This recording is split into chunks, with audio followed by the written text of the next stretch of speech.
Just be happy with who you are. Just be happy with who you are. Just be happy with who you are. Hi, welcome to Schizophrenia Spectrum and Other Psychotic Disorders. Now, at the age of 8, Ellen Sachs began to experience the hallucinations and fears of being attacked that have accompanied her throughout her life. She understood the importance of not talking about, what went through her mind, and in fact, she was able to hide her delusional thoughts and hallucinations and maintain top grades throughout college. In graduate school, she experienced full-blown psychotic episodes. For example, believing that someone had infiltrated her research and dancing on the roof of the law library she did, and that resulted in her hospitalization and subsequent diagnosis of schizophrenia. Now, many of her symptoms persisted even when she began treatment. During one period, she believed her therapist had been replaced by an evil person with an identical appearance. In her book, The Center Cannot Hold My Journey Through Madness, Sachs, that was written in 2007, she recounts her lifelong struggle with mental illness, describing schizophrenia as a slow fog that becomes thicker over time. Sachs' struggle with schizophrenia, as well as her experience with forced treatment, resulted in an intense interest in mental health and the law. Now, her doctors had painted a black picture for her future, and they believed that she would not complete her degree or be able to hold down a job or get married or any of the other sort of normal milestones of being an adult. However, Sachs did marry. She completed her graduate school. She is now the professor of law, psychology, and psychiatry at the University of Southern California, where she has also served as an associate dean. Now, I'm going to be posting a video of Ellen Sachs speaking about her illness in the Week 12 Journal 5. Please take the time to watch that video and another that I will be posting regarding those issues. Okay, let's get started looking at schizophrenia and the spectrum. Schizophrenia is among the most puzzling and disabling clinical syndromes. Schizophrenia touches every facet of an affected person's life. Acute episodes are characterized by delusions, hallucinations, illogical thinking, incoherent speech, and bizarre behavior. Between episodes, people may still be able to think clearly and may lack appropriate emotional response to people and events in their lives. Now, in this video, we're going to look at some of the background history and review the phases and features of schizophrenia. So let's begin. Clinical features of schizophrenia on historical contributions and concepts of schizophrenia. And we're going to begin with Emil Kraepelin. He was the first to describe the syndrome we identify as schizophrenia. Now, he labeled the disorder dementia praecox and believed that this was a disease that develops early in life and follows a progressively deteriorating course. Now, Eugen Buehler, he renamed the disorder schizophrenia and believed that its course was more variable. He also distinguished between primary symptoms, the 4 A's, namely association, that's disturbed thinking, affect, which is inappropriate emotional expression, if you will, ambivalence of feelings, and autism, or the withdrawn into a more private and fantasy world. So those were primary. Secondary symptoms were things like hallucinations and delusions. Now, Kurt Schneider, he distinguished, let me begin again. Kurt Schneider distinguished between first-rank symptoms that would define the disorder and second-rank symptoms that occur in schizophrenia and other disorders. Hallucinations and delusions are numbered among the first-rank symptoms of schizophrenia, that is, the symptoms of schizophrenia that are central to the diagnosis. The so-called second-rank symptoms are found in other disorders as well. Now, Schneider considered, confusion and disturbance in mood to be a second-rank symptom. Kreplin, Bleuler, and Schneider have each contributed to how schizophrenia is viewed and diagnosed today using the DSM-5. So what about prevalence and cost of schizophrenia? Well, according to the best estimates, about 1% of the adult Canadian population suffers from schizophrenia at some point in their lives. Now, there are phases of schizophrenia, and usually schizophrenia develops in the late adolescence or early adulthood. Its onset may be abrupt or it might be gradual. And when we say gradual or abrupt, it could either emerge slowly through teens and into early adulthood, that's gradual, or abrupt. It could be that almost as, from day you're fine, you're having some struggles, to the next day you're showing immediate signs of schizophrenia. That would be abrupt. The period of deterioration preceding the onset of acute symptoms is called the prodromal phase. An acute or an active episode involves the emergence of clear psychotic features. The residual phase is characterized by a level of functioning that was typical of the prodromal phase. Now, there are major features of schizophrenia, and among the more prominent features of schizophrenia are disorders in the content of thought. Content of thought, we can put it in brackets to say delusions, that's content of thoughts, and form of thoughts. These would be more related to sort of thought disorders, disorganized speech, as well as the presence of perceptual distortions. Now, perceptual distortions are also known as hallucinations. Emotional disturbances, where you might get a flattening or inappropriate affect. Affect would be the emotional expression that you might have. When you go to a funeral, you know to be grieving and sad. Having inappropriate affect might be that you've laughed at that funeral. A flattened just means all your emotions and emotional content is level, flat.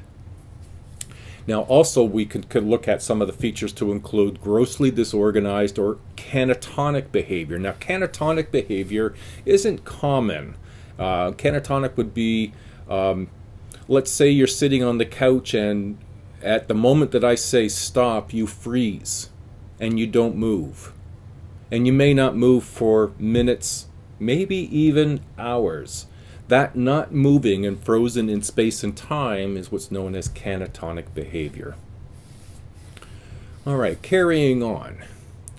Now we're going to start with the term, this is more current perspective, but we're going to start with our termed the positive symptoms of schizophrenia. Now, starting with disturbances in the content of thought, the most common of these delusions, false beliefs, that are enduring and lack any evidence. So when we talk about delusions and this content of thought and disturbances in that, is that there's a belief of something going on in the world out there that no one else sees or experiences, but that person does. And they're false beliefs. They're enduring, meaning they last a long time and they occur every day, and there's no evidence for those beliefs. Delusions can take many forms, including delusions of persecution, the police are out to get me, or any other person or group is out to get you. That's delusions of persecution. Delusions of being controlled, well, they're being controlled by outside forces, maybe agents, maybe the devil.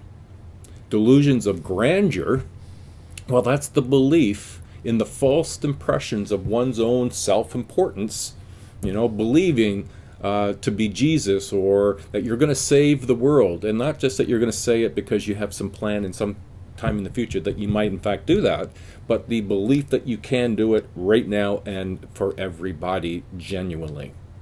Now, there are other delusions: thought broadcasting, thought insertion, and thought withdrawal.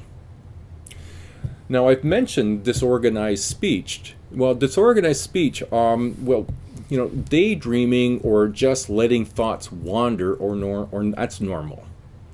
Otherwise, our thoughts are rational, logical, and they're connected and tied together. Now, thoughts of people with schizophrenia tend to be more disorganized, illogical, and more disturbed. This is known as thought disorder, or a breakdown in logical associations between thought. Just meaning that it breaks down, you don't have a good connection to reality. It's kind of a loose connection. Now, connected to this is the poverty of speech, is also fairly common. And this is speech that is coherent, but it's limited and it's vague, with little informational value. Now, less common is the neologisms. These are made-up words. They have no meaning. They're just words that have been created. They have no meaning. They're not in the dictionary. You won't have seen or heard them anywhere else before. Or perseveration, which is the repeating and repetition of thoughts and words. Perseveration is the constant repeating of a single thought or a single set of words over and over and over again. You're stuck on it. You keep repeating. That's perseveration. Or clanging. This is another term which falls into this disturbed speech. Putting words together because they rhyme or they sound alike. Now, that's not typical in our speech, but in someone with schizophrenia, it may be. The other term, other than clanging, is what's known as blocking. That's the involuntary and abrupt interruption of speech or thought.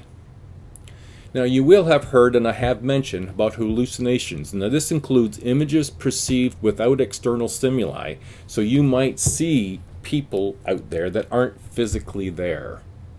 Hallucinations can involve any of the senses. Visual and auditory are probably most common, but somatic, which are feelings, and gustatory, which are taste-related, olfactory, which is smell-related, and auditory, as I mentioned, and visual are the most common hallucinations. Now, auditory hallucinations occur about 60 to 80% of the cases, and can be the voice inside or external from the person. That is, it could be your own sort of voice on the inside of your head, or other voices on the inside of your head, or it could be external from a person, that is, experienced as self or other, a third person. Now, they can come in the form of a command: do this, do that, don't do this, don't do that. Or they can be instructions to do things like harm themselves. Now, causes of hallucinations are not known, but there are speculations. And brain chemistry disturbances, subvocalizations, or unrecognized self-talk are among the leading ones. The interconnectedness of our brain may, in some way, be responsible. Currently, it's undetermined about causes. Now, when they mean about the interconnectedness of the brain, because when we take in sensory information, it's not only going to one spot in the brain. It goes to a spot to be interpreted, but it also connects to other parts of the brain for the other elements: affect, emotion, descriptors, past experiences. All of these live in other parts of the brain. So that interconnectedness could be an issue, but it's undetermined, the causes of schizophrenia, in particular causes of hallucinations. Now, grossly disorganized or catatonic behavior includes examples of a childlike silliness and unpredictable agitation. The feature called catatonia is described when a person is unaware of their environment and will remain in a fixed, rigid position as if playing freezing tag, and they have been touched as if frozen in place. They can remain in position for minutes to hours. Those would be considered the sort of positive symptoms. If we move to the negative symptoms, it's characterized as the absence of normal behavior. Negative symptoms are deficits or behavioral deficiencies, such as social skills deficits, social withdrawal, flattening affect. The term affect, and thus flat affect, is essentially a lack of emotional expression in the face and in the voice, and lacking a normal range of emotional responses. The reality may not be no emotion complexity. Rather, emotions are not communicated to the outside world, but are experienced on the inside. It's undetermined. Other types of impairment can include hypervigilance, the oversensitivity to stimuli, not being able to filter out focuses. Okay, so what we've done is just really done a quick overview of schizophrenia and its more, what is it? What does it look like? What are the major features? Some of the history in terms of where we've been in the description of what schizophrenia is, and the more current view of the positive symptoms and negative symptoms. I hope this has been helpful. When we go to the second part 2 next week, you'll see we're going to look at theoretical perspectives and treatments. All right, I hope that's been helpful. Good luck, and we're almost there, everybody. Keep up the good work. Don't relax yet. We're not done yet. All right, bye now.